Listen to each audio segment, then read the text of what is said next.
அனைவருக்கும் வணக்கம். மதியம் கணக்கு எல்லாம் முடிஞ்சு, அதாவது கணக்குன்னு சொன்னால் ஊருடைய மக்களுடைய குறைகளை எல்லாம் தீர்த்து அடுத்தால அறுசுவை அன்னதானம் நடைபெற இருக்கிறது. ஐயா உண்டு.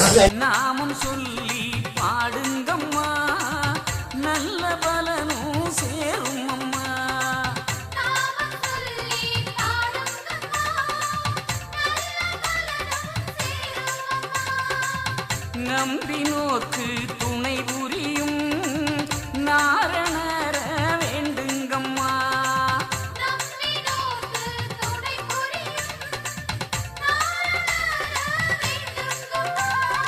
ஐயா ஐயா